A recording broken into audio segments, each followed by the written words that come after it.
Whoa, Nelly. We never thought this was going to happen, but this is the episode, the whole episode of You Killed It, where we're going to say nice things about Nelson Thomas. I even looked up his last name. That's the level of preparation. Nelly T. Nelly T. I'm John Chidley Hill. And I am Sheldon Alexander. And right off the bat, I'm going to say that I take back everything bad that I've ever said about Nelson. I take it all back.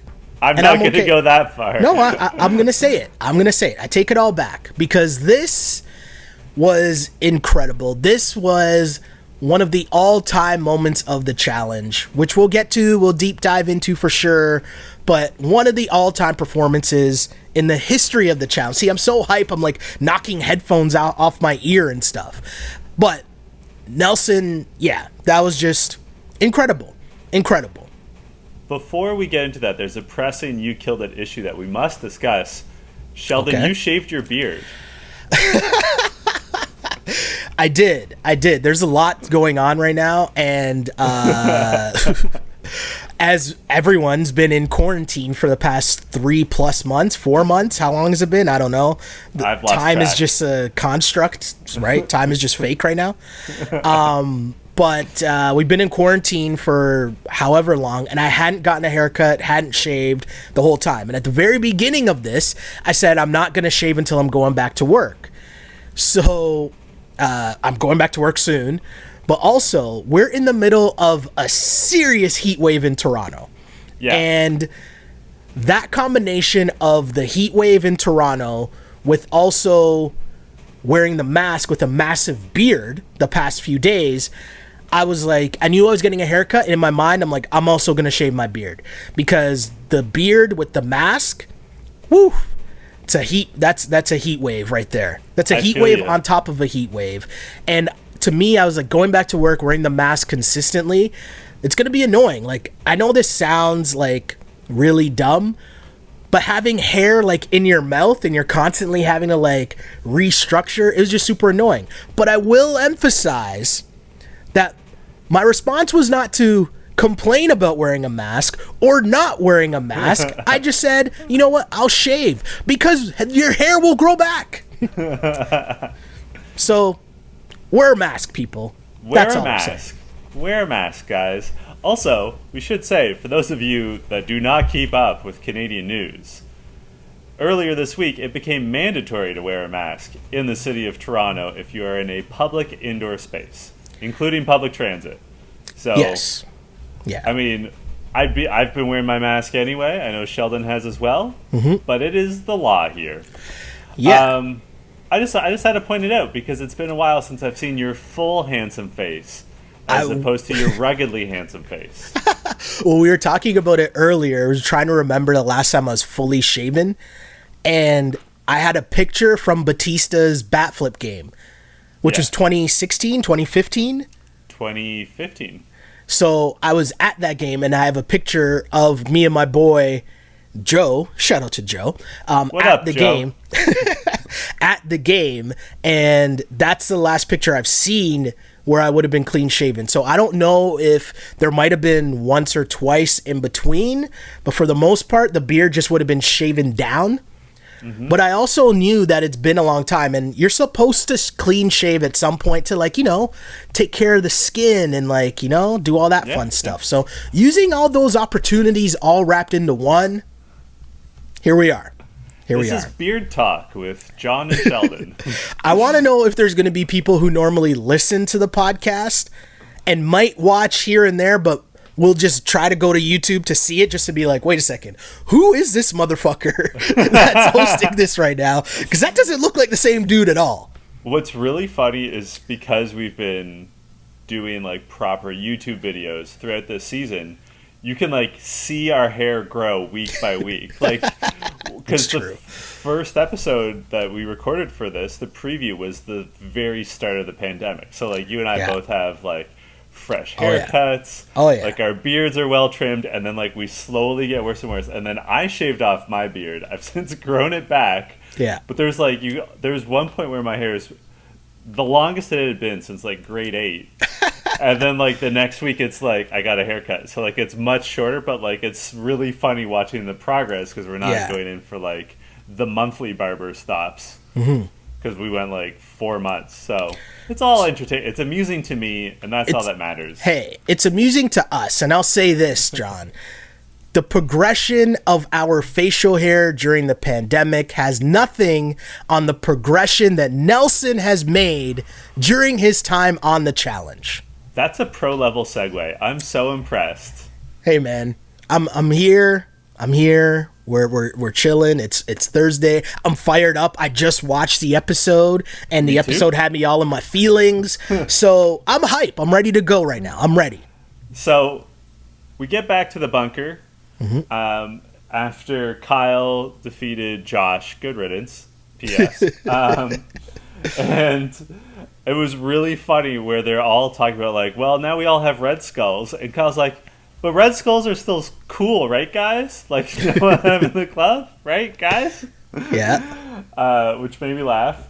And Johnny and Kyle they're talking game, and they are saying like, we are each other's number ones, which like hadn't occurred to me that like at this point they would be like the core of their alliance, because no offense to Kyle, he's never been Johnny's number one, and Kyle's not good enough a player to be like of significance to anyone else. I think Kyle always wanted to be Johnny's number one, but it just never played out that way. Do you know what I mean? I think that's kind of been the thing. But yeah, you're totally right. It was kind of funny that like Kyle's at the bottom because obviously it took him forever to get a skull. He never really won any challenges the whole season. And then now all of a sudden it's like, yep, me and Bananas, me and the big dog, we're good. It's like, here we go. finally, but like finally on the winning team, right? Yes. Like, for sure. Think we've all had that moment where we're like, yes, finally, I'm with the cool kids. I'm here. So you mentioned Kyle and Bananas, but there's also two other people that appear to be in their alliance as well. Yes. Right? Jenny and Melissa. Yes. And that kind of, established that was a crew, which I can't really say I knew was a full on foursome crew before this moment when they explained it. Right? Like, we kind of knew there were some ties. Like, we knew that Kyle and Melissa, obviously. Melissa was riding for Kyle the whole season. We knew that. Mm-hmm. But we didn't really know about the Bananas and Jenny side of it. So that whole foursome becomes super important later on. Yes. Another crew, undoubtedly, Nelson and Corey. And we know already, everyone that watches the show, you know what you're getting in the first couple scenes of each episode, right? They're teeing you up. Yeah. And full disclosure, as mentioned, we record this Thursday mornings. I watch the episode Thursday morning. Wednesday night, after the episode aired, the mentions were fuego. Yes. So mine too. I knew it was a good episode, right? But I didn't know why, or I didn't know what happened in the episode. So there was one message I saw that said, oh no, I can't even say one message. There were a bunch of messages that was like, saying something nice about Nelson's going to be pretty easy this week. So I kind of had like that in the back of my mind. And so when I was watching this scene of Corey and Nelson talking about, them envisioning winning the challenge, right? Nelson talking about him working out, and he's telling himself like, no, don't stop, keep going. Corey talking about hearing TJ say you're the winner of the challenge and how much that would mean to him. I'm kind of like, okay, I think I might see where this is going. And you know what though? Even with that said, it still hit me. We'll get to that. But in that moment, and you're hearing Corey, were you, because we've talked about this a couple times with other people, right? Was there a moment where you ever kind of got tired of hearing Corey talk about, oh, I'm doing this for my family? Or are you kind of cool with it? Because I know that's happened before with others on seasons of the challenge where it's like, okay, we get it. You're doing this for your family. But is it just me? Because this one kind of feels a little different. And I haven't really gotten tired of it. I was kind of like, I'm rooting for Corey. I think that's a good question. You're right. It's totally gotten old on previous seasons when other people have said, like, I'm doing it for my family. I think there was someone that we bagged on pretty hard for saying that all the time. I forget who it was, but there was someone that we were like, oh my God, we get it. Yeah. But, first of all, we have more emotional investment in Corey because he's been on the show for so long.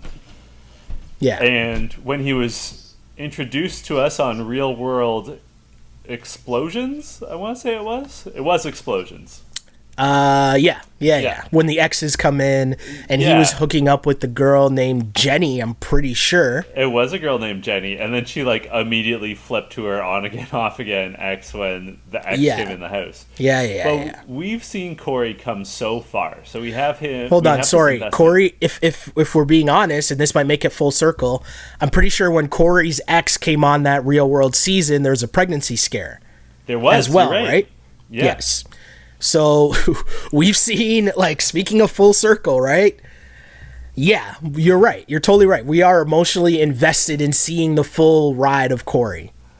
But it's not just that, but the way, the circumstances in which we see him talking about his family, it comes across to me like he's not doing it for the clout, you know? Like it's more often than not we see him talk about in conversation with Nelson, who is legitimately his best friend. Yeah. We see it in confessionals where he's clearly been prompted. Like, he's not bringing it up. And he's like, the only time he brought it up was when he was asking for people to vote him in over Kyle. But otherwise, like, it comes across as more sincere, more authentic. Because of the circumstances in which we see it. Like when we saw him call home to Cheyenne and like dealing with Ryder, like that's a real moment. Like that's not him like playing the kid card. That's him being a connected father. So I think the circumstances in which we hear him talking about his family makes a difference. Yeah, and I think there's like seeing the level of maturity, right? Because you come into the house, and we've seen people come into the house with relationships. We've seen people come into the house and form relationships. And you talked about the highs and lows that we've seen with Corey and, you know, remember they were handing out awards for like the hookup king or whatever, and I'm paraphrasing because I don't remember what it was actually called, but it was basically they gave him an award for hooking up the most in the house. Like, so just seeing all of those things, and then now seeing someone who, you know, we saw him and Cheyenne have a relationship, well, because remember they didn't get together on the show. He was kind of chasing her the whole time on the show, right? And then after, you know, they hooked up after, they have a kid, but they seem to be working it out and, you know, being able to co-parent. And then now you're also seeing him in a committed relationship where his new girl is pregnant, and you're seeing him deal with all these things, but come in singularly focused on winning for his family and trying to win for his kids.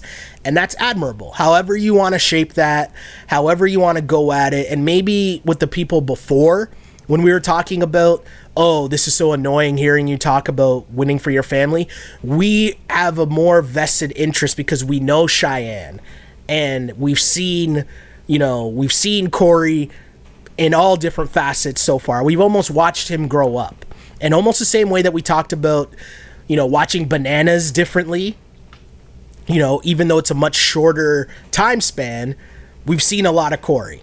And to see him just completely chill out and be, I mean, I don't even really think we see Corey even flirting with any girls. Like, even just like, and I don't even mean flirting as if like you're trying to do something. I just mean like joking around even. Like, I don't even think we see any of that, do we? No. So it's just such a completely different dude, and it's cool to see. It's cool to see. Also, I'm glad you mentioned Cheyenne, who I doubt she'll ever come back on the challenge. But we also have emotional investment in her. And when she came on, you remember like Johnny and the rest of them were really bullying her, and it was because she came on one of the Battle of the Exes and was paired with Devin. Yes. And like Devin ended up defending her. Like Cheyenne was really likable, right? Like, so like we have investment in Cheyenne, in Ryder, in Corey, Yeah. his girlfriend Taylor, like the whole family dynamic. And like, I don't know how much you watch OG Teen Mom. I do not. But it's the same, like, we've seen into their lives, and we like all of them, so we wish them well.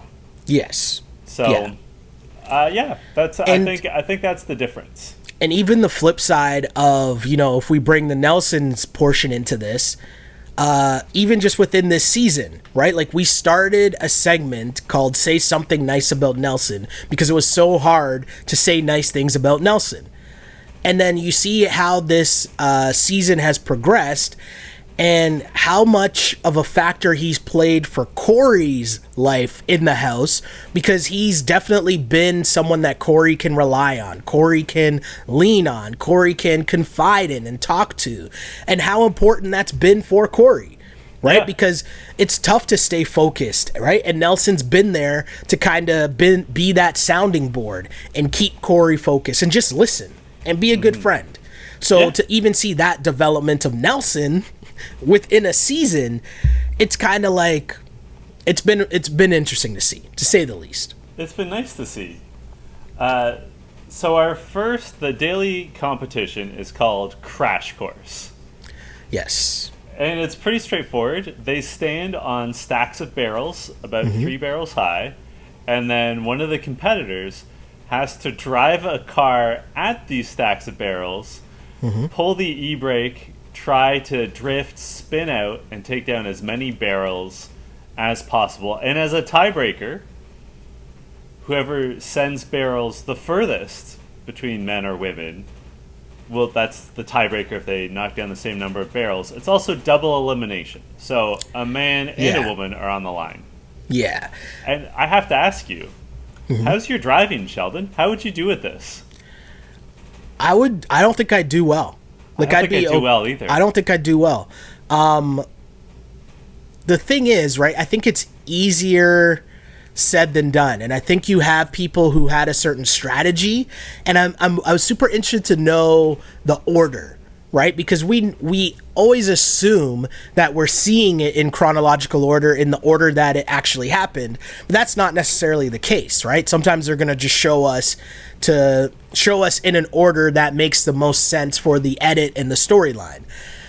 But watching it, you could see the first couple people were so focused on trying to get close and then spin out so that you almost like come in at an angle and hit the most barrels as possible. Yeah. Whereas until Bananas went, I feel like Bananas more so made sure he went straight on and then spun while he was in the middle. Yeah. So, timing is everything in this competition. For sure. But I think people were still trying to come in at an angle, thinking that if I come in and I'm more horizontal with the car going through, I'm going to knock down more barrels. Kind of like bowling, right? Whereas I think Bananas realized, no. Once I get into the middle and then if I spin, I'll create more chaos, have more barrels, knock things down, and such. I think Bananas also I don't think I would have done well. That if you knock barrels into other barrels, they can go down. That you don't need direct car on barrel contact. And I think that was part of his success. I know straight up I would not do well at this because I don't know how to drive manual. And I assume, given that they're in Europe and the nature of this competition, it's a good call, that you'd have to drive stick. So I would struggle to even get the car in gear. And that's a good point. They had like a stunt driver. I'm sure you noticed that there's 2 people in the car. So they clearly had someone coach them. But like I still wouldn't I wouldn't have the basics down. Yeah, so I can't drive stick either, but it made me wonder while I was watching, was the car rigged kind of like the driving test? Do you know what I mean? So was the stunt driver the one maybe doing it and your job was just kind of to pull the brake and steer? I don't know. I have no idea. But that's a good point. You bring up I was going to say you bring up an excellent point because I was just kind of like that's a good call because I don't know how it actually went down, but going first, as Rogan mentioned, wasn't really a good look at all. No. right? Because you're the test dummy to see how it works, to get used to the car, to kind of, feel the car. And maybe if you're not the first person to go, you can ask and the other people, right? The people that were on the barrels for the first few goes, they get to see where it's the most slippery, right? Like they get to see where there's the most water. They get to they get a feel for like what the actual grounds look like. Whereas Rogan was just sort of like, he never had that bird's eye view going first. Yeah, and you know what else is kind of interesting here that we should touch on? Before Rogan goes, first off, when he popped up, I was like, oh yeah, Rogan. I forgot he was even on the show, which we kept alluding to. We think there's a huge D and Rogan something going on, which is why he hasn't been on the episode, right? So when he popped up, I was kind of like, oh yeah, Rogan. But then he said something that was super interesting because I think it further backs up our thoughts from last week's pod. Rogan says in his confessional, he says he's first and the house is clicked up. And he kind of feels like he's on the outside, kind of like a lone wolf. I thought that was pretty interesting because he kind of was one of the people, and obviously D, that we weren't seeing that much, but we know that most people don't like D, so it kind of would make sense as to why we haven't seen him, but also why he's on the outs with the rest of the house. Because if we know that Bananas and his crew, outside of Melissa, don't really fuck with D, you know that Nelson, Corey, Fessy, they don't really fuck with D. And then you hear later on, Casey says she doesn't even trust D. So who's left? Bailey? Who does who not we like... know also, yes, good call, right? After their whole fight, which I almost forgot was edited out of an episode, right? Yeah. So we know Bailey doesn't fuck with D. So who's left? Rogan. Yeah. And right? he doesn't like her either. Like, he's been trying to get rid of her. I'm glad you brought up the Casey thing, because I noted that too. So what we're referring to is we can say Casey and Johnny win. Johnny brings Kyle into the tribunal. And during the discussions of the tribunal, Casey, like, Johnny and Kyle bring up, like, let's put D on the spot.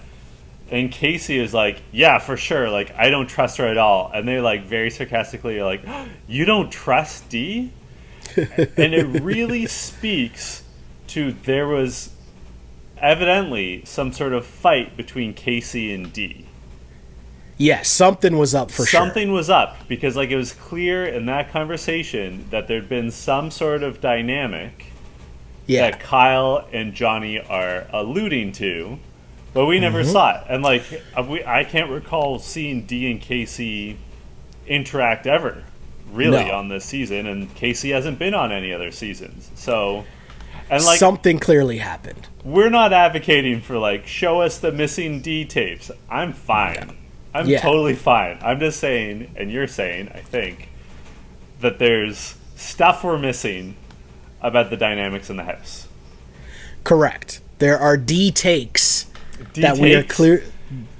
There are D takes that we are missing for sure. But I get it, and I understand it. And you know what? Let's be honest. I'm okay with it. Yeah. Johnny Bananas has been using the hashtag deleted. I did not know that. Which I'm a little mad that we hadn't thought of that. But, like shouts to Johnny for the clever wordplay. So, yeah, as I said, Casey and Johnny win. Johnny... So, hold on. There's something we can't really skip over here. Oh, because, okay. So, they win, right? But Kyle and Nelson both, like, miss completely. And as mentioned earlier, we don't think that we would have done that well in this challenge. So I'm not knocking them. I'm not crushing them for not doing well in this. It was hilarious. And as they've done throughout the majority of the season, Nelson and Corey are pretty good. Nelson and, Corey as well, but Nelson and Kyle have been pretty good at making fun of themselves, right? And being kind of the butt of the joke. And, you know, just always making fun of themselves in the sense that, you know, hey, we suck, we messed up, but whatever, right? When it gets to Casey and Johnny having to decide who wins, this was super interesting to me because Casey wants to bring in Fessy to protect Fessy, and Johnny wants to bring in Kyle. And Johnny's reason is if Kyle doesn't get into the tribunal, he's going to get voted in. And I don't want that to happen. And Casey just goes along with Johnny. Would you have trusted Johnny Bananas in this situation to not throw in Fessy? No. Like, what Johnny was saying made a lot of sense. He's right. Kyle probably would have been voted in. He was right that Fessy has the votes to protect himself. But here's the thing. Johnny's always going to look out for number one, which is Johnny. Yes. And totally. Fessy is definitely the favorite heading into the final. Yeah. And Johnny knows this. And Fessy knows this as well. Like, Fessy straight up says, like, I'm going in. Like, Johnny is smart enough to know that I'm his top competition. Yeah. So, I mean, really, it was really Casey taking a chance on trusting Johnny. And I like how Kyle later on says, like, Johnny's known for breaking his word. And if Johnny wants to break his word, I'm going to break my word too. Like, I'm going to go along with what... Johnny's the shot caller here. So be it. Like, chips fall as they may. I was stunned. I was honestly stunned because I was like, why would you... I would not trust Bananas. And no. It even made me think about this. Has Bananas lost it a little? Like, old Johnny Bananas for sure backstabs Fessy and says, hey, man, it's your first season. Go in. The only thing I could think about is maybe an older, wiser Bananas realizes that if I throw Fessy in, there's a really good chance that he's coming back. Mm-hmm. And is it worth creating the enemy out of Fessy going forward? Instead of maybe using this as an olive branch to potentially work with him more going forward. Like, who knows? But I just found it really weird because if you were to tell me that Bananas would have an opportunity to throw in the person who he hasn't really been working with the whole season, who is probably who is the strongest person in the house, right? The person who's probably standing in between Bananas and the finals the most, and is a rookie. You would have thought 100 times out of 100 Bananas is throwing that guy in. And he didn't do it, and I got to be honest, I was stunned. And I think it might be a mistake. I think so too. Especially because he knows when it comes to voting, he has Kyle. And that Kyle would vote with him when it came down to it.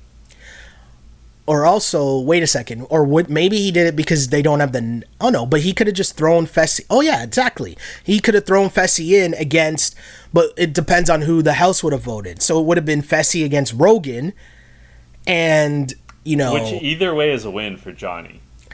But here's the thing, right? He says he wants Rogan to go home, which he does, obviously, but would he be making an enemy out of Fessy coming back in as opposed to Nelson or Corey, where they already they're cool with Bananas, but they already know they're not on the same side. But Fessy's basically a young buck. For sure. It's just a weird, I was stunned. I was honestly stunned by this play by Bananas, because I was like, oh, this is a perfect setup. He's throwing them in. Which leads me to believe, do you wonder, because they know this has to be the last purgatory, the last elimination, do you think that Bananas was wise enough to know that, well, they haven't done the headbanger yet, hall brawl, they hadn't done it yet, and so chances are this was going to be the last one left, and so Fessy would, if you're a betting person, Fessy was going to beat anybody in that, so it probably wouldn't even be worth it to put him in to the final elimination, because he's coming back for sure, and he's going to be cheesed at you. Could be. Also, I wonder, I mean, you might have insight to this. I wonder how much of the equipment for these setups is stored on site at either the bunker or the purgatory. Like, we have no way of knowing where the purgatory arena was versus the bunker. Like, is it just, on the other side of the property or what? But like, I wonder if at some point they knew that hall brawl was coming because they had seen the plexiglass, not laid up there, but just like behind the scenes.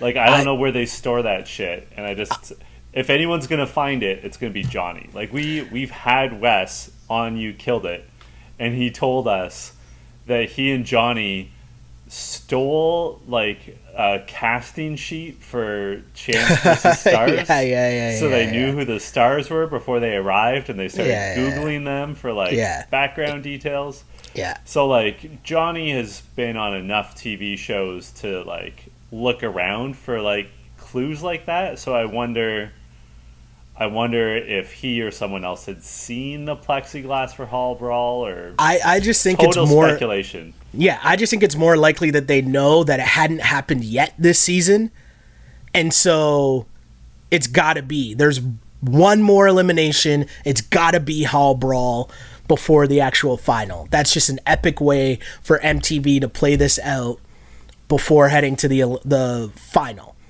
Either way, though, stunned by Bananas' move, and after they deliberate, Casey, I'm stunned by this whole thing. I'm stunned by Casey trusting Bananas, and I'm stunned by Bananas picking Kyle to go in because, I mean, on top of it, Kyle doesn't even deserve it. He played shitty. You could have spun it and just said, hey, Fessy did the second best, so in fairness, I'm going to bring him in. Like, I don't know. I just found it weird altogether. But I understand why he brought Kyle in. Not only is Kyle his friend, but don't you want Kyle in the final with you? Yeah. I love Kyle. Sure. Yeah, I think Kyle's the funniest person on the show right now. Without Paulie and Cara Maria, like, seems like everyone loves him in the house. Like, he's fun to be around. And also, I wouldn't be worried about beating him in a final. All due respect to Kyle, I think he'd tell us himself. No, that's fair. The other interesting part, so they get back to the house, and they make a deal with Fessy, which also made me surprised, because Kyle and Bananas tell Fessy, hey, we won't throw you in, right? They make a deal with them right there, to which, as you mentioned, I wasn't surprised if that meant nothing and Bananas was going to turn on him anyways, and Kyle even said the same. But the key here was that Fessy, they wanted to make sure that that Fessy wasn't going to pick Jenny to go in. And this is where I think this episode gets super interesting, because there's clearly something we miss, right? Because we don't see the whole other side of the house with the girls, because obviously there's a discussion that happened for why the girls decided that they were going to cancel everyone's vote and put it on the guys, right? Yep. But also, by Fessy agreeing that he's not going to vote for Jenny, that also sends Jenny to try to get on Nelson and Corey's good side. And it was almost like Jenny played herself in this situation. She definitely overplayed her hand. Because I don't know if Nelson and Corey were going to put in Jenny, like, just because. I feel like, and Corey even kind of alluded to it, the fact that she was trying to play it, overplay it, makes him want to throw her in, because he knows it comes off as disingenuous now. You're just trying to get us to not say your name. And it was a move that was so transparent that Nelson could see through it. Right? Like, I mean, and not only did Nelson see through it, but I give him credit for the way that he handled it. Oh, because he handled it perfectly. I was impressed with Nelson. Mm-hmm.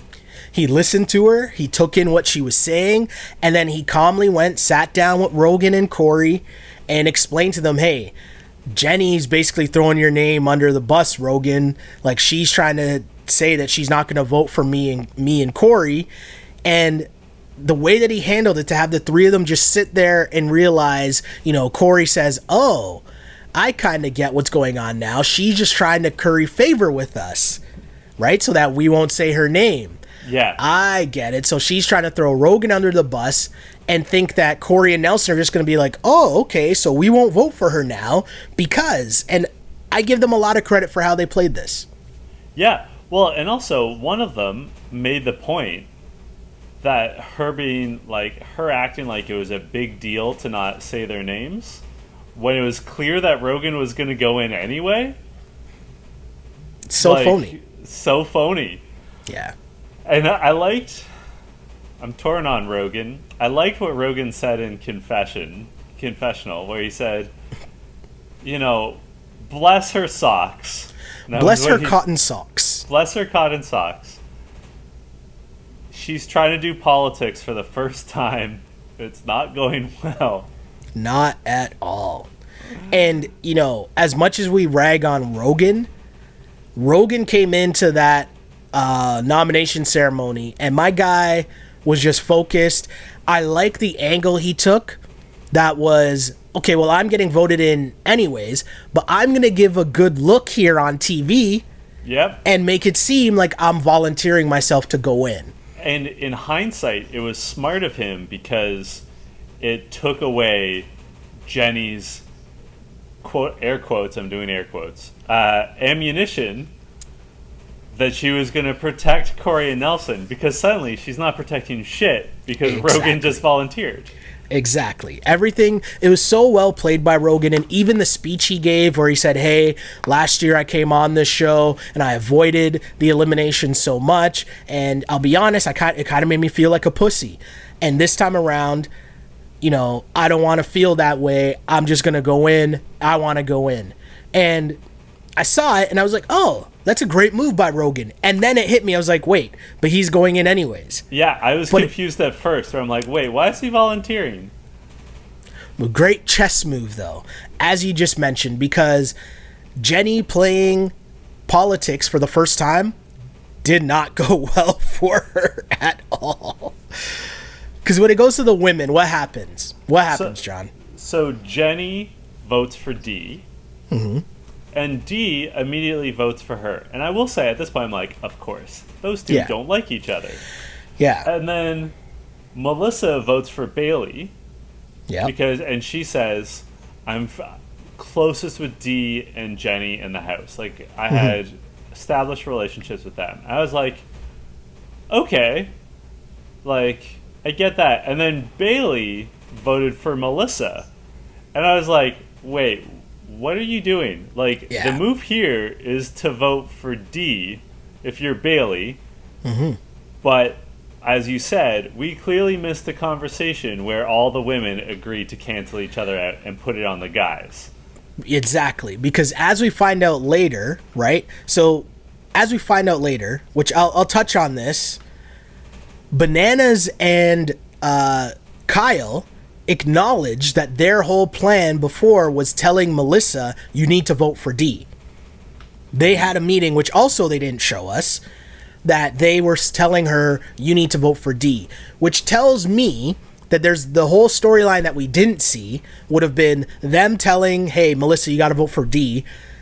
Melissa then going to D and being like, hey, this is what these guys are telling me I need to do, but I don't really want to do it. D doing what D does and being super annoying and conniving and figuring out a way to wiggle out of it. And I think that's where this whole, okay, well, if we all just cancel each other's votes out, and then I think that's where this whole plan came from. I think D probably, you know, spearheaded this whole thing where, okay, well, if you do this and you do this and you do this, then this is going to happen, right? I think that's how it went down, because clearly Melissa, because I was wondering, I was like, wait, why are Bananas and Kyle so mad at Melissa when her vote, because the way that it all plays out, Nelson, Corey, and Rogan and D are the 4 votes for Jenny, right? But then Bananas and Kyle were mad at Melissa because they were like, wait a second, why did you, like, you just sent Jenny in. She's in your alliance. Why would you do that? And I was like, I don't understand that. Like, even if Melissa didn't do that, that's still not enough votes against D to go in. Yeah. So why would they be mad at her? But then it clicked. I was like, oh, this whole thing turned into a plan. And that's why Bailey's vote flipped, because you could tell the girls all came to some conclusion to which they were going to put it on the guys. Yeah. And then D, knowing that she had Rogan, I bet you she also played a factor in Rogan and being like, yo, Rogan, you need to vote Jenny in. Yeah. And you make a good point. Even if both Melissa and Bailey had voted for D, it's still 4-3. No. Then it would have been 4-4 because D had two votes against her, right? Yeah. Because D would have had Jenny and Fessy. Fessy also voted for D. So, but that's what I'm saying. Like, they were getting mad at Melissa, and I'm thinking Melissa alone would only make it 4-3. So that's not enough.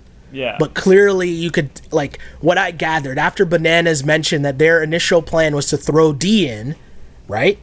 That's where it all clicked. Like, the girls must have made a deal with each other, where they all said we're gonna cancel each other out, and then we're gonna leave it up to whoever. But D knows she played out the numbers, or they probably thought, well, Corey and.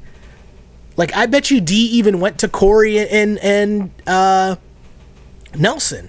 Probably. Right? And said, like, yo, this girl turned against you. She didn't do this. She didn't do that. Like, I bet you there's so much more D on the other side. And maybe that's just my hatred for D, that I'm just making up her being extra conniving and giving her too much credit for her gameplay. I don't know. But would you agree at least that clearly there's something we missed here? Oh, we definitely have missed D's political game. I agree with everything you're saying. It's clear that there was a conversation. Maybe it didn't originate with D, but there was clearly a conversation amongst the women to have their votes cancel each other out. And the one who that benefits the most is D. And maybe Jenny was not a part of that conversation, because like maybe D's plan banked on Jenny voting for her. Well, we always knew that. Remember, D from a long time ago wanted Jenny out, right? So we knew that already. So, yeah, totally right. It's totally interesting. But Jenny kind of got exposed a little. How bad was she in trying to defend herself? Well, the worst moment for Jenny, in my mind, was that Rogan, before he votes, says, Jenny, were you going to vote for me? Because Nelson tells me that you were. And she cracks under almost no pressure and names names and says that like Kyle and Johnny were behind it, that in her words everyone was in on it. Not true. Right? Like, by definition, Corey and Nelson were not in on it. She should have just said, like, taken the fall herself, right? And not that I think it's at that stage in the game it's too late for any big moves for Rogan to make, but Jenny just like going forward for her own reputation should have just been like, sorry Rogan, like you and D are a package deal and I want you both gone, or whatever. She just should have said that it was on her own initiative, is my point. Yeah, for sure. And she was stuttering and Corey was laughing. It was tough. And like, I feel like I've said this before. I really like Jenny. Mm-hmm. Jenny is a legitimately good person, a good competitor, and good people with morals and ethics don't always do well on this show. Yeah. And I think this is a classic case where like Jenny's bad at politics because she doesn't politic in real life, because she's a straight shooter. I almost think she's too nice. So she's too liked by everybody, which you can't be on every side of the house, right? And so instead of trying to play up to Corey and Nelson, like you've already drawn the line in the sand. You're not riding with them. So to pretend now comes off as phony, even though that's not her intention, which is something Banana said to Melissa that I think is super important, right? Like, it might not be your intention, but what you did is blank. And I think for Jenny, it's exactly what you're saying. Her intention is not that she dislikes Corey or that she's, hates Corey and Nelson. It's just what it ended up being because she was playing the game of the other side of the house. Yeah.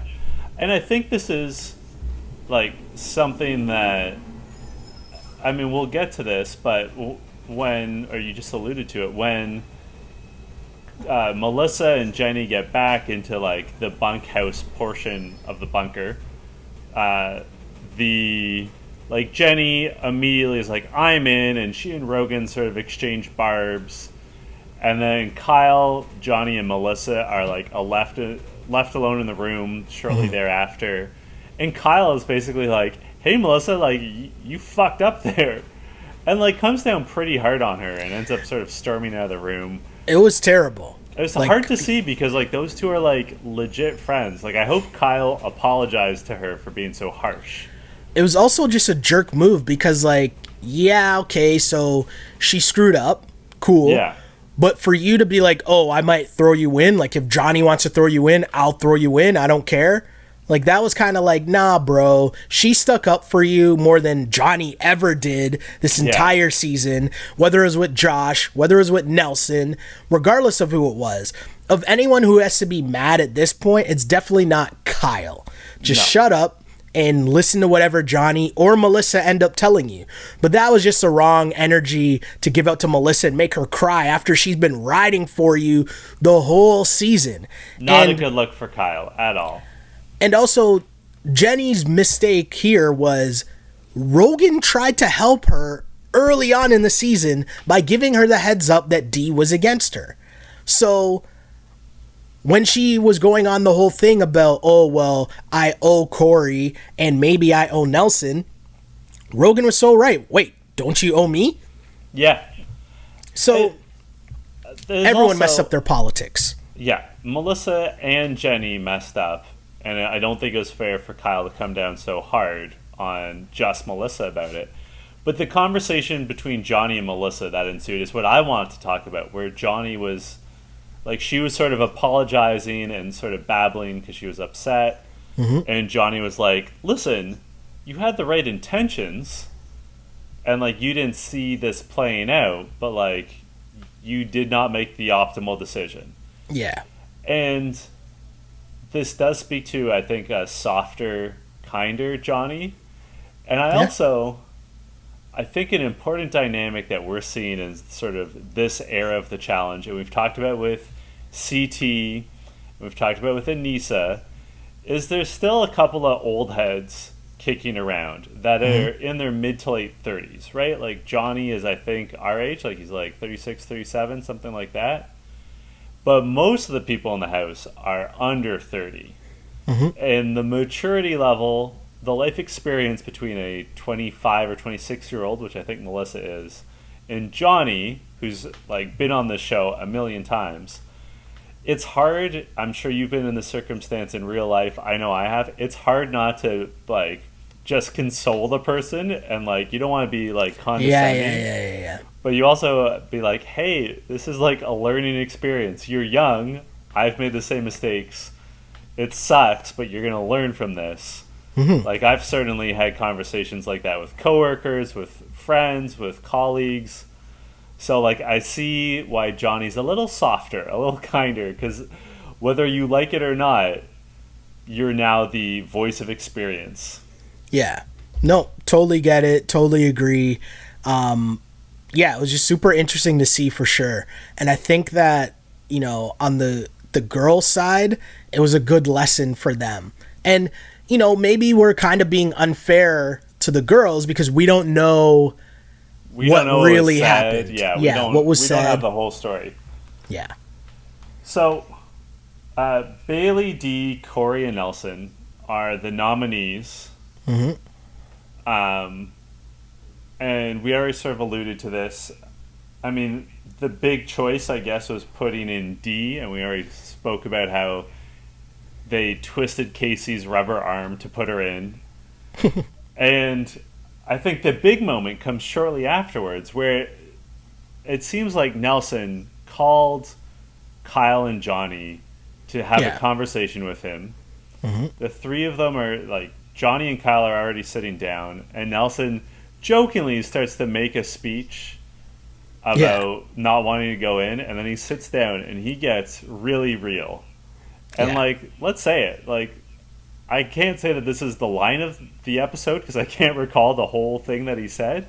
Mm-hmm. But basically, he says, listen, Corey has Ryder at home. He has, in his words, another angel on the way. he needs this money more than I do. Please vote me in. And like, I don't know about you, but like the like air ducts in my condo turned on and it got real dusty. Did you have that experience? I'm going to say this. I'm not going to say that my eyes watered, but I'm not going to say that either. I'll say that much. I mean, again, I kind of knew something was coming because of all the messages that were just about, oh, it's going to be easy to say something nice about Nelson. So I was like, okay, maybe, you know, it was kind of a possibility. But even just seeing the way that it went down and the sincerity in how he did it, it was just kind of like, you know, that was a real moment. And we talk about this, you know, I guess a couple episodes when we were talking about the D thing, I said how reality TV isn't real. Mm-hmm. This was a real moment. You know, this was a dude saying, hey, I get it. This is my boy, but he needs this more than I do. And, you know, whether or not Corey and Nelson, the other part too, because I'll read this. I'll read something near the end of the show because I think it was People Magazine interviewed Nelson about last night's episode. Oh, cool. Or maybe I'll read it right now because it is pertinent to because it is pertinent to exactly where we're at. So let's see here. It says, walk me through. So the question was, walk me through your thought process as you decided to throw yourself into purgatory and keep Corey safe. Nelson said, Corey and I have been through a lot. We've seen our downs, we've seen our ups. I've seen the man change throughout the years and become a better man every day. Knowing who was in the tribunal, I knew it was going to come down to him and I. So that night, I laid in my bed thinking, quote, I want to give Corey the best shot to win this money for his family.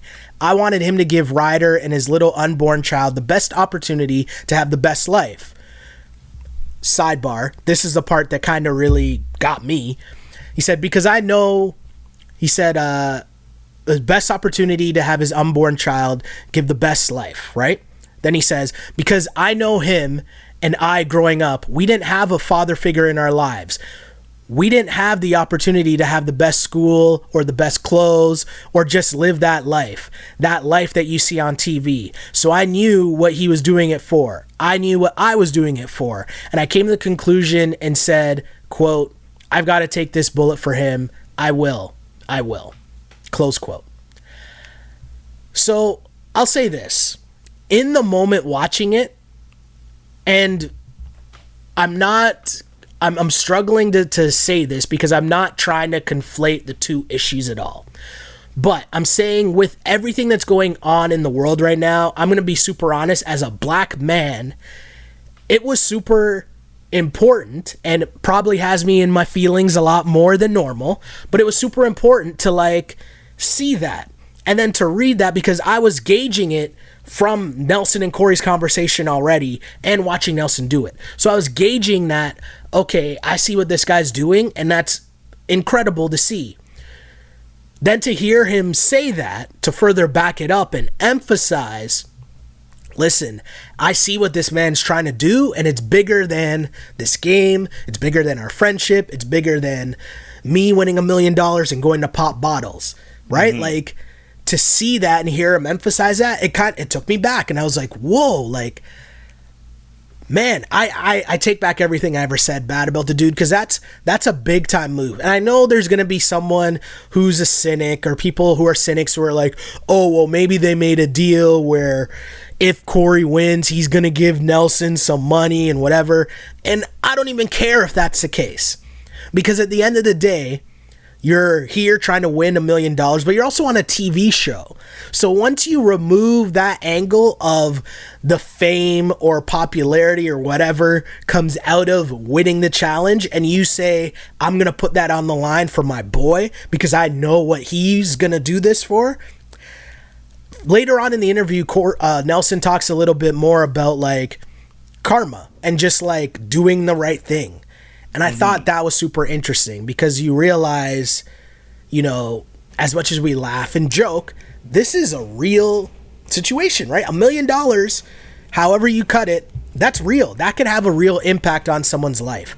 And so to see your boy and know that your boy is going through this situation and put yourself up there for him, that's big. That's massive. So Wanted to read that. I'm like, I still have problems with how Nelson goes about his business, specifically For with sure. specifically with how he treats women. Like, it was not so long ago For sure. in like real life, he was being super shitty to Kayla and to Anissa and to others. But this could also be a step in him maturing. And in my mind, maturity is about priorities, and it's about understanding that there is a world larger than yourself. Like, if you think of like a baby or a toddler or a child, all they know is what's directly in front of them. Yeah. And growing up is expanding your worldview. Yeah. Nelson definitely has his faults. That's why we rag on him so much. And his number one in my mind is that he's really bad at considering the viewpoint of women. That said, I don't want to take away from what he did here. Because to me, this is a step of him understanding that there is more to life than what's going on directly in front of him. Right? There's more to life than, as you said, just him popping bottles. There's more to life than, like, he prioritized someone else's family. And, like, I'm sure they would both say, like, they referred to him as Ryder's uncle. Yeah. And, like, you know, chosen family. But he prioritized 2 children, 2 women, and a man above himself. Yeah. And I think that is a massive step in the right direction for Nelson. And a lot of people tweeted at us and in sort of the challenge community in general, wondering if this was the most selfless moment in challenge history. And, like, I gotta think it was. Like, I can't think of anything even close to comparable. I mean, Kyle asked Bananas if he's ever seen anything like this before. And they cut Bananas' answer. Right? So, I mean, maybe something did happen that we're not thinking of. I'm sure something might have happened at a certain point where someone else sacrifices themselves for another person. I'm sure it probably has happened. I'm sure it has, right? But I think the thing about this one is because we've seen Nelson in this, exactly what you just said. We've seen Nelson act like a piece of shit very recently. Yeah. And I think to have that turn, like, just going through Twitter mentions and reading comments and stuff, and one of my friends, as we went to tape this, sent me a message just saying, I never thought Nelson would make me cry watching the challenge, LOL. There were a lot of comments. If you just search the challenge feed, you see people writing in saying, like, I never thought I would be cheering for Nelson, but here I am. I never thought I'd be crying watching the challenge, but here I am. It was just a real moment. And I think I sort of touched on it, how I personally feel, which I don't like talking about how I personally feel. But, you know, there is a lot going on in the world right now, right? And I've been off social media for the most part, and I even tweeted this. Hey, I came back on, and I'd always check in and read things, and obviously my job, I have to. But in terms of being an active participant, the past month I've been kind of radio silence on social media. And part of the reason was because it's become this culture of black or white in terms of this is all good. Like, you can either be all good or all bad. There's no in between. And I think this is an opportunity, and it's a challenge. So again, I'm not trying to overvalue the meaning or the importance of the challenge, but this is a reminder that in real life, like actual real life, you are allowed to agree with someone on something and then disagree with them on something. You are allowed to say, hey, I really like what this person did right here. That was a really nice thing to do, and I commend you for it. And you're also allowed to call that person a piece of shit when they do something that is shitty. Yeah. Like, you're allowed to do that. And it boggles my mind how we've come to this point in 2020 where we've seemed to have forgotten that. And so it turns into this whole thing where, you know, someone says something stupid and then it's like, oh, this person's bad, screw you, you're canceled. That's it. And they do something good, and then, you know, or someone calls someone else out, and then it's, okay, well, now we got to go to that person's social media page to find them also saying something dumb. And it's like, what are we doing? Right? Like, that's not life. You and I have had this conversation, not when recording, about a lack of nuance in society. Yes. And how exactly what you just said, that we have to try to understand that, like, sometimes there's strange bedfellows where sometimes you agree with someone that you don't normally agree with. Yeah. There was an episode of You Killed It earlier this season that opens with me joking about the Insane Clown Posse, like making the right move about canceling the Gathering of the Juggalos. Yeah. I don't like Insane Clown Posse, but in that instance, they were right. And I also think, to your point about having nuance and understanding, like, a whole person, and that, you know, to err is human, and they will do right things and wrong things. And in this instance, Nelson certainly did the right thing, despite all the things we dislike about him. Yeah. And he's put together a string the past few episodes of doing right by people. And, like, so, like, and my point is that if we can accept people's flaws with compassion and nuance, that helps them grow. Yeah. It's not just about positive reinforcement and all the praise Nelson is rightly getting online for this, which I'm sure he's seeing and absorbing, but also to accept someone's faults and to say, like, hey, didn't love that moment there, buddy, but, like, you know, I did love what you did here, right? Like, that's how we move forward as people and as a society, and we're seeing that in Nelson. And, I mean, we've praised over the seasons. We've praised Anissa. We've praised Wes. We've praised Johnny. We've praised Corey, CT. All these people that have done, to various degrees, fucked up shit. Yeah. And we've praised them because they've grown and matured. And I'm really hoping this is Nelson moving forward. Yeah. And it sure seems like it.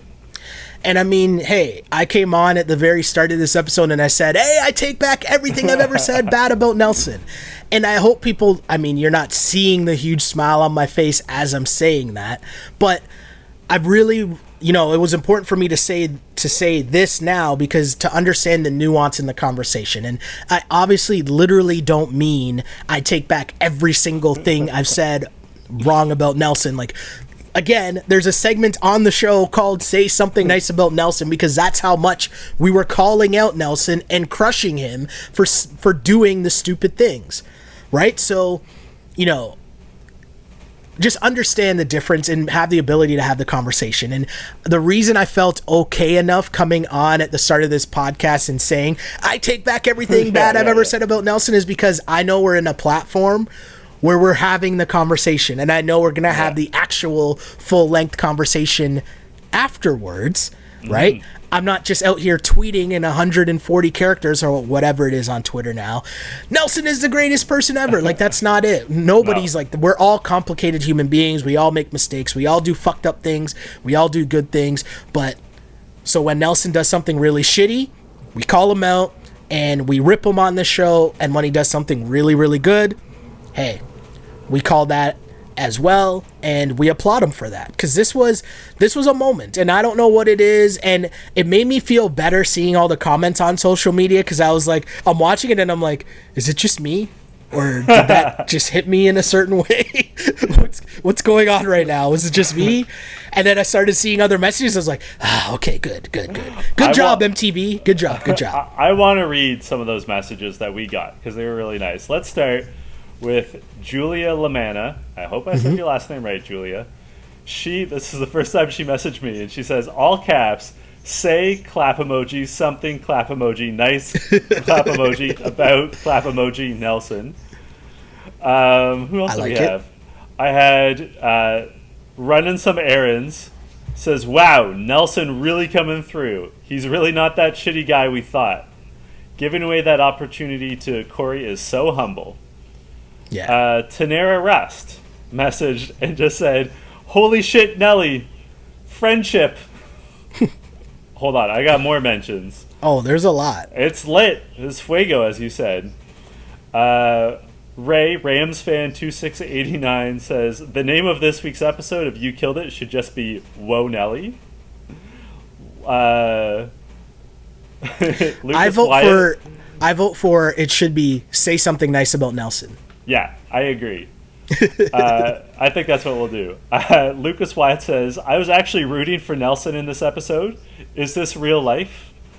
Lawrence Thomas says, LT, we love you, LT. If I had to describe this episode of the challenge in one GIF, and who knew when Nelly time started that it would have ended up here, Mrs. LT actually hit me while saying, "That's the nice thing." And he sent the animated GIF of, are you a GIF guy or a GIF guy? I'm a GIF guy. I don't know. GIF, sure. Of Joey Tribbiani hugging Chandler Bing from behind, from Friends. Yes. Carrie B says, sorry, I gotta read someone else. Shannon McDonald says, "Holy cow, John and Sheldon. Nelson keeps making it so easy in the second half of the season." And she got 3 likes and a reply from Carrie B, who said, "So easy. The first thing I said is, I can't wait to hear what they have to say. Then it kept getting deeper and deeper. Ugh." So it was great seeing all those reactions. I got one message that just said, this is from Reality Intern. It just says, I actually, I'm laughing. I can't even get it out. It's there's an emoji of a young little black kid and it's like a single tear and he slowly like turns. I know you've seen that GIF before. Yeah. But it's that. And he just said, I actually shed a thug tear. I laughed. I chuckled. You must have seen those Thug Life videos where like it's like kids like talking shit or whatever and then like Dre comes on. We need one of those, but for Nelson asking to be put in. Yeah, I mean that's a moment right there. And Nelson knowing that he's going in against Rogan, I mean there's no real easy layups at any point. But the one thing I will say, when you notice that it's the headbanger, you walk in, those slow-mo shots, you see Nelson's face and he's just ready. Like he was focused. He was amped. He was ready to go. And there's a lot of things that come up in this because Rogan, obviously we know, plays rugby, which he learned, and Jay probably learned the most. The hard way. The hard way, right? If we remember. Had that lesson driven into him. Yes.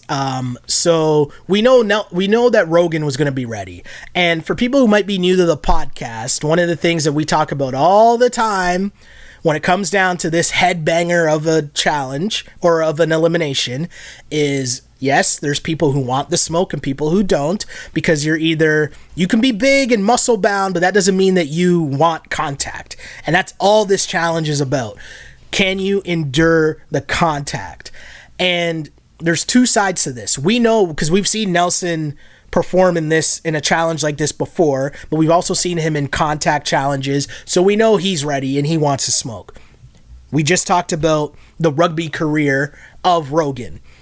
Jenny, we saw last season get eliminated by Tori in this actual challenge, no? We did. I think our girl Jenny learned some lessons from that experience. 1,000%. And that's what I was going to say. For our regular You Killed It listeners, if you go back to last season when we talked about how obviously Jenny is this big muscle bound and you would think, oh, she's going to take Tori, but that's not what it's about. This is about technique. This is about, if you listen to even Fessy, the football player, and Casey, the other football player, the things that they were yelling, which, shouts to the editors because they boosted it for you to hear. They were yelling things like, get low, keep driving your legs, lowest person wins. That's your football coach screaming that to you, right? That's what this is all about. And so you could be strong, and even D, I don't think D's afraid of Jenny. I don't think D is, quote unquote, afraid of contact, but did she know what she was doing in that hall? Because as Fessy said, don't slow down for the contact. And that is people's natural reaction when you do that, because you're slowing down to embrace. And it's like, no, you have to drive through the contact. I didn't realize I just did that. And you probably heard it on the mic. I just punched my fist. I'm so fired up. Shouts to Mr. Domenico's got me fired up. But, do you know what I mean though? Like, you're hearing all those things, and that's what this challenge came down to. And that made this episode so much better as well to me, because it was a great elimination. So the storylines were crazy. Nelson volunteering to go in was crazy, but then having this being the elimination just added so much more drama to it and made it so good. There's a lot I want to follow up on there. First of all, sure. For those of you who have not played contact sports, I want to get into a little bit about the physics of what Sheldon's describing. And there's not many things that I feel you and I are like truly experts on, but you played football. I played lacrosse. Both contact sports. We're both sports journalists. We can talk about hitting people with some authority. We can talk about body checking and the physics of it. Yep. And the idea is, when Sheldon says the lowest man wins, the idea is whoever gets their center of gravity lower when they are hitting someone in a body check or a tackle, they actually have an advantage physically to drive through and knock the other person down. Because if your center of gravity is higher, it's easier to knock you down. I'm 6'3", it's pretty easy to knock me down if I'm standing erect. Yeah. So like when I body check people, like part of what you're doing when you're running at them is you're basically getting your shoulder lower than their shoulder. Like that's the key. So I always had to dip and then explode through when body checking someone. Yeah. Tackling, you hear Fessy shouting this at Nelson. Same idea. You want to get lower, and then he said drive through. I would say explode through, but it's the same idea. Just because you're touching the person doesn't mean you stop, because once you have like, you want to think of yourself as a wedge. Once like the wedge makes contact, the wedge has to keep going for it to be effective. So I just wanted to address that. And early on, like the first one we see is Jenny versus Dee. Woo! Jenny got low on Dee, and Dee, like they all described it, like Dee got rocked.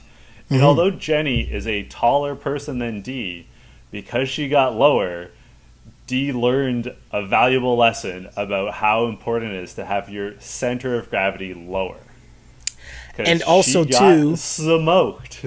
And the other part of being low, because you're wearing shoulder pads. If you're standing up, now someone else is coming to hit you, and they're hitting you with their shoulder pads in your exposed like rib cage or midsection. That's not how you want to take a hit. So that's why it's important for both people to get low, because you're thinking two shoulder pads knocking into each other, and then it's just about who's stronger. But what you just described, the physics of it all, Exhibit A was Jenny running over Dee. Yeah. That is exactly what happened.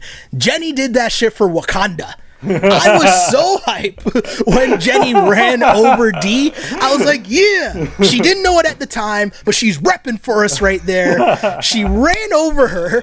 Dee gets knocked back down. And I honestly think, too, that they edited this.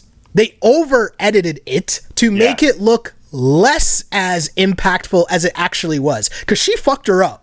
She hit her, drove her back, she falls down, she steps over her, much like Allen Iverson over Tyronn Lue, which someone on the internet needs to make that gif right now, but steps over her, and then while Dee is hanging on for dear life, holding on to her shoe, right, lets the shoe go, Jenny picks up her shoe and then uses her own shoe to hit the bell. Honestly, if it wasn't for them downplaying Dee, I feel like this would have been boosted up into one of the biggest challenge just takedowns ever. Like this would be up there with the CT bag packing Johnny Bananas, because you have to think a big part of that too was everyone else's reaction to it. And we got people's reactions to it, but not that much, because we're not trying to highlight Dee in that way. Right? Dee still being cut out of the episode. But I guarantee you that you had a bunch of people reacting, just going crazy to what happened to Dee at the hands of Jenny. Not once, but twice. That first hit, though, was insane. She got jacked up. She did, and boy, did it look good on her. The other thing I wanted to talk about with the physics of it, which makes Hall Brawl so much more dangerous, is that if you're not the low person and you get body checked, the move is to purposely leave your feet and hope that when you get knocked, you fly backwards and you can land on your feet again. It's not easy to do. It can be done. At all. You cannot do that because of the plexiglass, because you're going to bounce off the plexiglass. So when Dee leaves her feet, she is not, like, she has no control over her body. She does not have the opportunity to get her feet back under her, right? Yeah. So, like, she just got fucked up. Yeah. And looked good on her. And Jenny hitting the bell with her shoe is such a G move. Like, loved it. The levels of disrespect. Woof. And you mentioned it though. Her going against Tori was so important, right? Because now she knows what that challenge is about. Because you're either gonna be the person delivering the contact or you're taking the contact. Yeah. And that's what happens most often. It's very rare that you end up in a situation where it's like where it's Nelson and Rogan, where they're both gonna engage in the contact and they're both willing participants in the contact. It's very rare, right? Most of the times when we see this challenge happen, you're going to see one person that's engaging and the other person that's just taking. And Dee took it all. And you got to thank Tori for that, because Tori, I think the way that she ran at Jenny, right, last year was the same way Jenny ran at Dee. Because Jenny wasn't ready for the contact last year. And in this one, not only did she hit Dee, but then she drove her back like she's one of those like hitting dummies that they use on the practice field in football, the sleds. Yeah. You know what I'm talking about? Yeah. Sure do. That's what, I was fired up watching that. And if not for this Nelson, right? Like someone tweeted this and it's so true. But if not for this whole Nelson storyline and even how epic that elimination was, how much more would we be celebrating Dee getting eliminated in that way? Like, it was the most fitting, amazing thing ever that it almost makes me wish that that had happened first, so that we would have gotten the full edit of just everyone laughing and dissing Dee, right? Like she deserved to go out on the challenge. But hey, we'll take what we can get. And as I said from the beginning, Jenny didn't know it at the time, but she did that shit for Wakanda. Appreciate it. So then we have Nelson versus Rogan. And as we were just saying, they both want the contact. They both get low. I think it was Melissa that says when they hit each other, it sounds like they both broke every bone in their body. Like, they just went for it.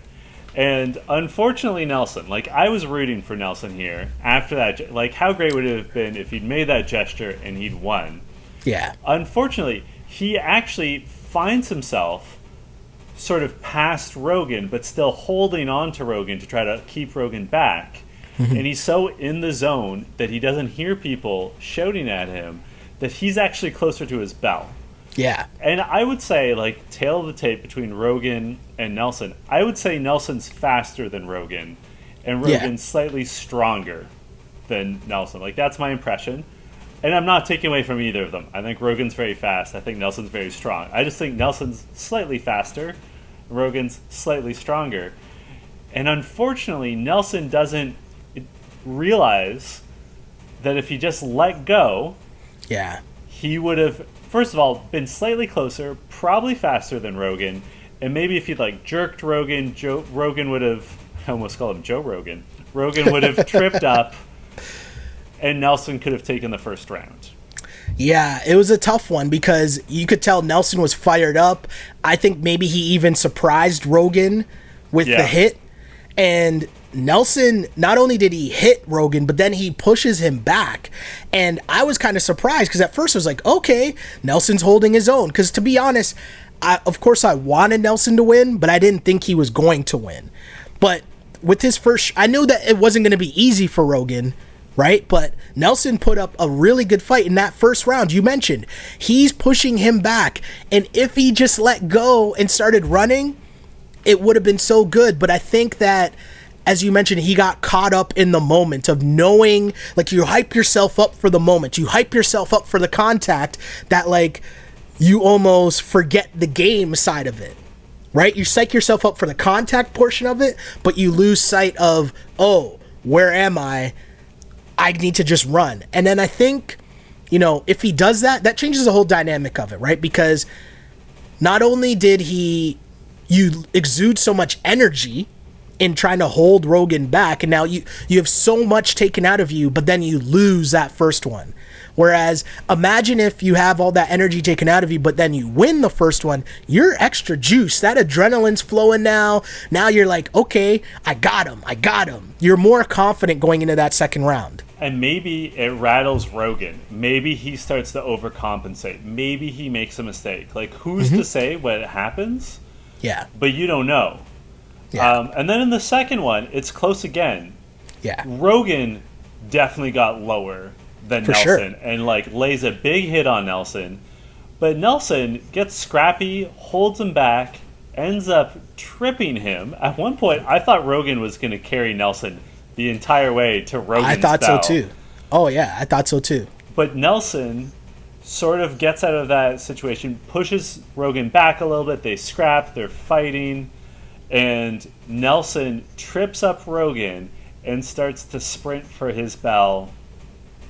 But then Nelson trips. Yeah, it was a tough one because at the beginning, I thought as low as Rogan got, I thought he might have hurt Nelson's legs.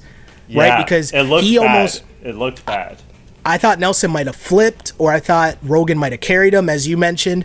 But the heart that Nelson showed to still put up such a good fight and then push Rogan back a bit, but then trip him up.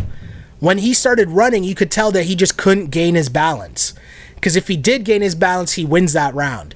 And when you look at it from that perspective, that's the one that hurts, because it's like, you could have won. Like, it very easily, Nelson could have won that elimination against Rogan. And then how epic would that have been, right? Like, that just would have been one of the great moments in challenge history. Him and Corey celebrating after that win.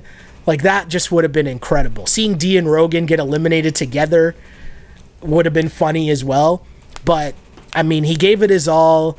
And my guy had a black eye. Because the other thing I was thinking about, they don't even wear a full cage, which I thought was weird, because they have a camera on the top of their head. And if someone's getting super low, that camera could very easily, like, hit you in the face. Like, which I think happens with Nelson. And definitely could have. I agree with you that it looked bad at one point for Nelson's leg. Like, it looked like it was wedged against the plexiglass as Rogan drove through. Like, I don't think it was a purposeful thing. Yeah. And I was like, ugh, like, that's not where you want your leg. I have to say, not in terms of the athleticism, although the athleticism was very impressive for both hall brawls, but given the context plus that athleticism, I think an argument could be made that's one of the best eliminations ever. Just both, like the men and women combined? Women combined. Yeah. 4 heavy hitters. Like, D, as much as we dislike her, she's a good competitor. She's a good competitor. She's physical. Both, like, very impressive, like, showings, but the context. Like, that's... how fired up you were about D being eliminated.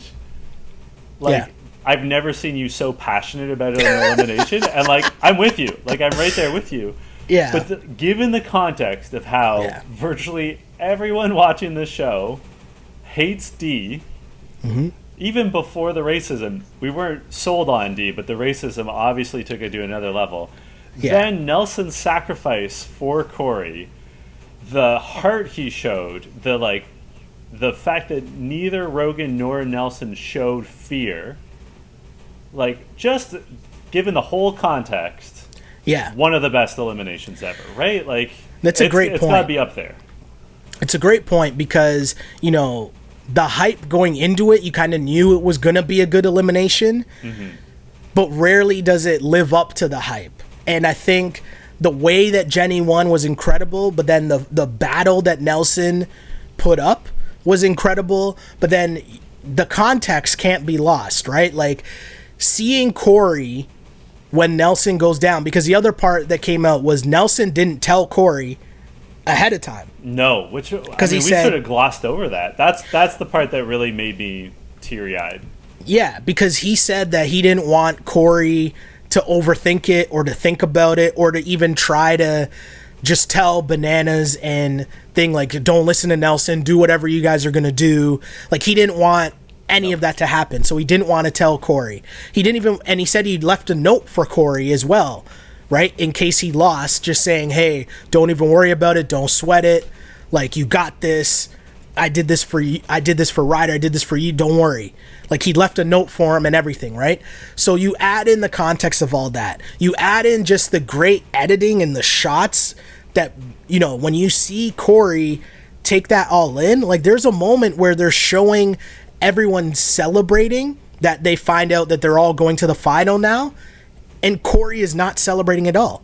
He's just hunched over because the moment of what his friend just did for him and sacrificed for him is still there. He's still feeling that. And, you know, he didn't tell him, he didn't know until the moment, but when he hugs him and embraces him, you could feel the love in that, you know, you feel that, the positive energy, you feel that. And I'm about vibes, I'm about positive energy. So I'm saying, watching that, I felt that, I seen that. And I think you're right, when you add in the context of everything, yeah, I mean, I can't remember, I might have been fired up before about other eliminations or other episodes of the challenge, but when you add in everything, the D stuff, which is a massive, massive thing, and also salute to the editors who now finally have to stop over editing an episode to not have D involved in it. Shout out to them. I'm sure they were super happy as well. But you add in everything, D being a shithead and getting run over, deservedly so. Even if you remove the racism stuff and just a D and Jenny battle that has been going on the whole season in terms of D trying to turn on Jenny and then Jenny trying to turn on D, like, that's a whole other storyline that they didn't get to dive into fully because of taking D out of the episode, right? But that context as well. And then Corey and Nelson, man, it's awesome. And shouts to Bananas and Kyle for just listening. Yeah. Because for whatever reason, they could have decided to put Corey in, right? You mentioned Bananas isn't really cool with Corey. He could have just tried to screw Corey because him and Corey have gone at it. People might not remember, and I'm bad with whatever seasons. It might have been Dirty 30 when... No, it was before Dirty 30 because Corey basically had a hit list, and Bananas was right up there on his hit list. All the vets were. And so after that... The next season, Bananas made sure, oh, I was on your hit list before, we're throwing you in right away. And all that bad blood was there from before, so Bananas could have just, you know, wanted to continue that. So everyone involved, it was just a great episode, great television. I'm all in my feels, because TV, when you're watching stuff, TV is supposed to make you feel something. Yeah. And there was a lot of feelings in last night's episode. Me too. And it's, you know, this is one of the reasons why I love the challenge, is it evokes so many feelings. Mm-hmm. Right? Mm-hmm. Like, sometimes it's like you're laughing, it's funny. Sometimes you just get like amped up because of like the competition. Sometimes it's like dislike, right, for a competitor. But this one was, I guess, pride is probably the best feeling. And, like, I was just moved by Nelson's gesture. Yeah. I think, that being said, it's pretty clear what both the line of the episode and who the MVP is, right? Like, it's a slam dunk. Yeah, I mean, I don't know how it's not Nelson. I mean, I know he lost, and it's rare. There's few situations where we have picked someone who's lost before. We did it for Jordan earlier this season because of how he represented the disabled community. It happens. It does happen. And I just think that, you know, it wasn't about wins and losses here. No. And because no matter what, Nelson goes out as a winner in my books. Because the other part is, at the beginning of the season, he was such an asshole. Yeah. And we called him out for that rightfully. And there has to be something to be said. And I forget which person it was that you read the comment saying that Nelson's made it super easy for us the second half of the season to say nice things about Nelson. I think there's something to be said when someone is continuously showing you improved behavior. Yeah. Right? As mentioned before, it's a nuanced conversation. Yes, he's done jackass things before. I'm sure, you know, there's people who will still hate Nelson, and rightfully so. I get it and I understand it. But we can't live in this world where it's all black and white. We're allowed to agree with someone and disagree with that same person. Yeah. So yeah, I Nelson, you killed it, man. You killed it, Nelson. There's no doubt. I don't think I expected more. Sorry, I expected more from TJ. Yeah, maybe. Well, they made those speeches. I agree. I also expected more from TJ because, like, he knows what's going on in the house because they sort of show him a highlight reel, like they show him the dailies. Yeah, and then also, like, Bananas, Casey, and especially Kyle all made quite nice speeches before voting him in. So, like, it was out there. I do also like that Corey came down after Nelson lost and, like, hugged him and they talked. And he's just like, oh, man, you were so close. Like, you had him. Like, that was really cool, too. I love that Nelson said on the way out, I have no regrets and I would do it again and again and again.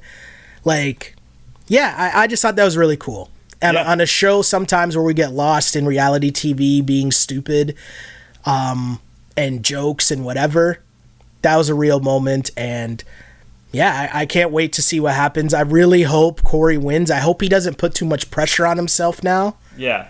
Right? I hope he just, you know, goes out there and gives his all. I'm rooting for him. I hope he wins. But yeah, TJ said this is going to be the most brutal final ever, which he always says, but... Could you imagine if he didn't? Can you imagine he's like, this one's like somewhere between like Dirty 30 and Vendettas in terms of like difficulty scale. You know what I mean? Where can the good people find you on social media? You can find me on Twitter at Shell Alexander, on Instagram at Sheldon Alexander. And again, huge shouts to the people in the Reddit group, on YouTube, on iTunes and SoundCloud that have been rocking with the pod. Really appreciate you. And with this episode, because there's a lot of feelings, I want to hear from everybody. If you've listened to this podcast and, you know, you felt as hyped up as we were, if you were emotional maybe, I want to hear from you. I want to hear what you guys thought watching this episode. Were you as fired up as we were? What do you think of Nelson? What do you think of Nelson's progression throughout this season? What do you think of everything? Because I think this was a really good episode, and the degree, sorry, I'm like rambling here, but the degree of difficulty for the MTV producers and editors to have cut this episode once, probably, right? Yeah. And have it be a really good episode involving one of the people who have been a focal point of the whole season in D, and then have to re-edit that, but still leave us at like an 11 out of 10 emotionally coming out of the episode. It's an incredible job that they did. Yeah. So salute to them. I will say, I don't know if you saw this, but the Associated Press wrote an article on the challenge yesterday. Wow. Okay. Yeah. And they interviewed TJ Lavin, and they interviewed the director of photography. Okay. I didn't see that. I'll check it out. They made it the point in the article, and they interviewed someone from People magazine. But they made the point in the article that if you look at the like hierarchy of reality TV in North America, that the challenge does not get enough respect for being the oldest, right? The only show that's older is The Real World and Road Rules, which fed into this. And that it's influential and in terms of like how other shows go about doing things. And TJ Lavin spoke about that, where he's like, you know, sometimes we'll do a competition and then like, you know, few weeks later, or like a few seasons later, we see it on Survivor or we see it on Big Brother. He's like, oh yeah. In his words, I see you, Survivor. So if the listeners haven't checked that out, they should. I'd recommend it. I'm only slightly biased as I have an association with the Associated Press. But if they want to get at me on Twitter or Instagram, it's at jchidleyhill. I would love to hear from everyone. And I'm writing about golf in Canada again, so hope you like golf. So you'll see a lot of that. I actually have a tea time this afternoon. Hey. But until next week, this was You Killed It. You killed it. Except for D, screw you.